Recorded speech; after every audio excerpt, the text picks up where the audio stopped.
Сәлеметсіздер ме оқушылар? Қазақ әдебиеті сабағына қош келдіңіздер. Бүгінгі сабақтың тақырыбы Қыз жібек жыры, Төлегеннің жар іздеуге аттануы, Төлегеннің шекті еліне келіп қаршығамен кездесуі. Сабақтың мақсаты әдеби шығарма сюжетінің құрамдас бөліктерін талдаңыз, шығармадағы эпизодтар мен бейнелерді салыстырыңыз. Келесі Қыз жібек жырына тоқталайық. Кітапханаға қош келдіңіздер. Кітапты жақсы көретін, бірақ оқымайтын жандар. Бізге 5 минут арнаңыздар. Бүгін біздер Қыз жібек жырын қызықты қылып мазмұндап беруге тырысамыз. Ендеше кеттік. Қара теңіз жағасында Жағалбайлы деген елде Базарбай деген бай тұрыпты. 3 қатыны 9 ұлы бар екен. Шалқып толқып өмір сүріп жүргенде елге оба келіп 9 ұлы бірден опат болады. Базекең ашуланып кетіп, тағы 6 қатын алып, әйтеуір кіші әйелі 2 ұл тауып береді. Үлкен ұл Төлеген 12-ге келген соң үйленетін қыз іздейді. Үйленбегенде қайтсын, оқитын оқу, баратын әскер, істейтін қызмет жоқ. Бірақ 16 жасқа дейін ешкімді ұнатпайды. Сол кезде бір саудагер келеді де Төлегенге Ақжайықта 6 шекті деген елдің қыздары сұлу дейді. Төлеген қыз көруге аттанбақ болып, көк тұлпар атын 100 жігіт, 9 нар алтын күміс, 40 түйе қант пен шай, 250 жорға алады. Шекті еліне жетіп, қызын көрсеткеннің бәріне бір-бір жорға дейді. Шектілер келіп, қыздарын көрсетіп, бірнеше күннің ішінде 210 жорғаны алып кетті. Қызы жоқтар ұлдарын қызғылт киіндіріп әкеліп, бір-бір жорғаны мініп кеткен шығар, иә? Тегін жорға екен, жалпы рахат қой. Төлеген саудагер бізді алдады, қыздары сұлу емес екен деп ренжіп қалады. Сол кезде шектінің ханы Сырлыбайдың уәзірі Қаршыға естіп, Төлегенді барып көрейін, мен ұнатсам ханның қызы Жібекке ұнайды деп Төлегенге келеді. Қаршыға, мен саған ханның қызын Жібекті көрсетейін, маған да жорға бер дейді. Ханның қызы деген соң Төлеген 2 жорғаны бірден береді. Сөйтіп Жібектің ауылына келсе, ел жайлауға қарай көшкен екен. Төлеген мен Қаршыға көшті аралайды, сөйтіп сұлулығы бірінен бір өткен 15 қызды көреді. Жалпы жайықтың қыздары сұлу ғой. Иә, сөйтіп біреуі де Жібек емес екен. Әзер дегенде Жібектің пәуескесін қуып жетеді. Төлеген кім бар деп дауыстайды. Қыз Жібек сырттан айқайлап шақырғанға намыстанып үндемейді. Сол кезде Қаршыға Жібекке келіп, керемет жігіт ертіп алып келіп тұрмын ғой, бетіңді бір көрсет енді дейді. Жібек, сенен жігіт сұрадым бар деп ашуланады, бірақ амандаспағаның дұрыс болмас. Бетімді ашып отырғанымда жөн емес қой деп бетін бір жарқ етіп көрсетеді де жоқ болады. Төлеген бірден қашып. Төлеген қыз Жібекке, қатты шалқақтама, кесірім мына елге тиіп кетіп жүрмесін дейді. Жібек, кесірім саған тиіп кетпей жүргенде аулақ жүрші дейді. Енді біздің тілімізбен айтқанда кәдімгі пикап пен флирт қой енді. Бұл кезде Сырлыбай хан Қаршыға жалғыз атты жолаушыға қызымды көрсетті, жауабын берсін енді деп ашуланып жатыр екен. Қаршыға Төлегенге өзің барып жөніңді айт енді дейді. Төлеген барып жөнін айтады. Хан, сен менің қызыма лайық екенсің, Қаршыға дұрыс істепті деп ризалығын білдіреді. Сөйтіп той қамына кіріседі. 3 ай қалыңдық ойнаған соң Төлеген үйге қайтам дейді. Сол кезде Жібек түс көріп жеңгесіне айтады. Жеңгесі Төлегенге айтады. Қара жорғаны ер тоқымсыз бос көріпті. Алдында жанған шырақты біреу өшіріпті. Қолындағы түйғынның мойнын қиыпты. Осы кеткеннен оралмайсың деп жатыр. Төлеген түс түлкінің боғы деп оған сенбейді.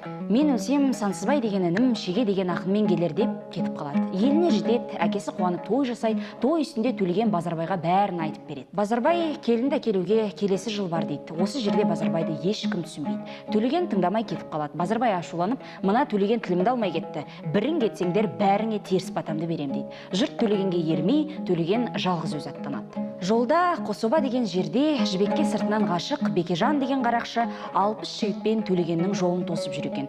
Төлеген бір күн кешіксе азықтар таусылып кері қайтатын еді. Бірақ Жібекке асыққан Төлеген қатты жүгірген ғой. Осылайша 60 жау Төлегенді қоршап, Бекежан Төлегеннің артынан кеп атады. Төлеген аттан құлап, тым болмаса көміп кетіңдер дейді. Бірақ қарақшылар көк жорға атты мініп кетіп қалады. Содан Төлеген айдалада көз жұмады. 8 жыл өтеді. Бекежан енді Жібекті өзім алайын деп Жібекке барып, Төлегеннің өлгенін хабарлайды. Жібек, оңбаған деп ашуланып, Алтағасын шақырады. Алтағасы жүгіріп кеп Бекежанды өлтіреді. Бұл кезде Сансызбай ер жетіп, қасына Шегені ертіп, ағасын іздеуге шығады. Жайыққа келсе, Хорен деген қалмақ 9000 әскермен кеп Жібекті алайын деп жатыр екен. Төлегеннің өлгенін естиді де, ағамның аманатын орындап Жібекті алып кетем дейді. Тойға барса, Төлегенді жоқтап жылаған Жібекті көреді. Шеге Жібекке келіп Сансызбайдың келгенін хабарлайды. Жібек қатты қуанып, Хореннің атын сұрап алады да, Сансызбай, Шеге үшеуі елге қашады. Хорен, құзды қашырып жібердіңдер деп Сырлыбайға әлек салады. Қаршыға атты берген өзің ізде дейді. Хорен қашқындарды қуады. Жолда Сансызбаймен жекпе-жекке шығып, Сансызбай Хоренді атып түсіреді. Сөйтіп Жібекті еліне келіп той жасайды. Сол кезде Хореннен қалған қалмақтың әскері келеді. Сансызбай бәрін жеңеді. Сөйтіп, Жібек пен Сансызбай бақытты ғұмыр кешеді. Қыз жібек осымен тамам. Қазақ ауыз әдебиетінің тілі бай, сюжеті тартысты, тамаша лира эпостық жыр. Бірақ бұл менің жеке пікірім. Егер де маған қарсы болсаңыздар, оқып келіңіздер, пікір таластырайық. Ал мен келесі кітапты оқуға кеттім. Сау. Тамаша балалар. Бірінші тапсырма. Оқиға картасы әдісі. Бағалау критерийі шығарманы сюжетіне талдайды. Дескриптор жыр мазмұнын біледі, сюжеттің құрамдас бөліктерін біледі. Бірінші тапсырма. Оқиға картасы әдісі. Жыр сюжеті үзіндісінің құрамдас бөліктері. Басталуы. Базарбайға Құдайдың нәсіп еткен ұлдары. Дамуы. Төлегеннің ер жетіп өзіне лайық жар іздеуі. Шиеленісуі. Саудагердің Ақжайық еліне жөн сілтеуі. Шарықтау шегі. Төлегеннің жібек сұлуға аттануы. Шешімі. Төлегеннің ер қаршығаға жолығуы. Дәптерлеріңе жазып алсаңдар болады. Екінші тапсырма. Берілген эпизодтағы Төлегеннің жолға шығу себебін анықтаңыз. Базарбайдың Төлеген ерте туған көбеген, 80 жігіт қосшалып, 15 жігіт басшалып, Ақжайыққа жөнеген. Бұл үзіндіден Төлеген қандай жолға шықты, не себептен деп ойлайсыңдар? Дұрыс айтасыңдар. Ойларыңды толық жеткізді деп ойлаймын. Сіздерге сұрақ. Жар таңдау өзекті мәселе болып табыла ма? Сұраққа ойланып жауап берейік. Бағалау критерийі шығармадағы эпизодтың мазмұнын түсінеді. Дескрипторлар мәселелерді қазіргі күнмен салыстыра талдайды, өз ойын жүйелі жеткізеді. Жауаптарыңызбен келісемін. Тектіден қыз алсаң, ошағың сөнбейді деген қазақтың сөзінде үлкен мағына жатыр. Оқушылар, өмірдің өзі туғызған құндылықтар естеріңізде мәңгі болсын. Олай болса, әрі қарай тапсырмаларды орындайық. Берілген эпизодқа байланысты ұқсастық пен даярлық әдісі арқылы екі кейіпкерді салыстырайық және ұқсастығын табайық. Осы келген қаршыға топтан асқан ереді, Төлегенге келеді, алты шекті елінде Сырлыбай датқа уәзірі қаршыға жыршы мен деді. Падишамның жалғызы аты жібек сұрасаң, кереметім көр деді. Базарбайдың Төлеген қаршығамен ілесіп, Ақжайыққа жөнеген. Бағалау критерийлері шығармадағы эпизодтың мазмұнын түсінеді, кейіпкерлер бейнесін салыстырады. Дескриптор жырдағы кейіпкерлер бейнесі іс-әрекет арқылы ой қорыта талдайды.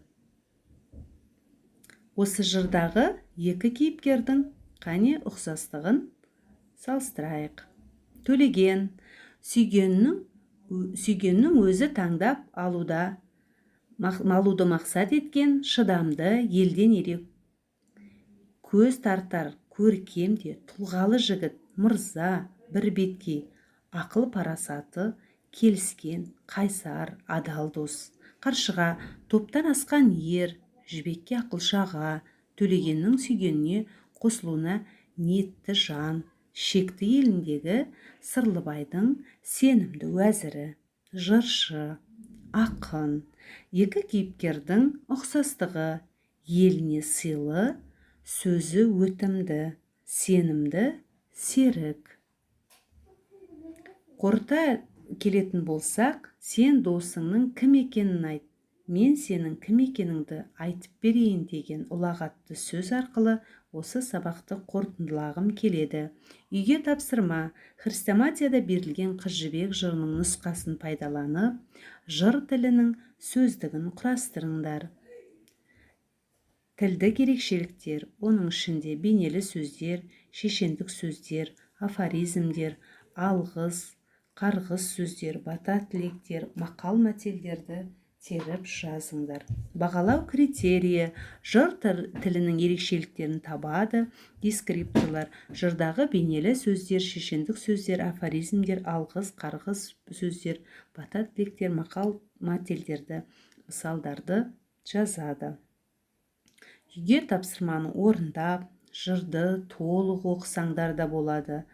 Кітаптағы үзіндіні оқып, қосымша ізденіп отырыңдар балалар. Бүгінгі сабаққа қатысқандарыңа үлкен рахмет. Тағы да білім алаңында кездескенше сау болыңыздар.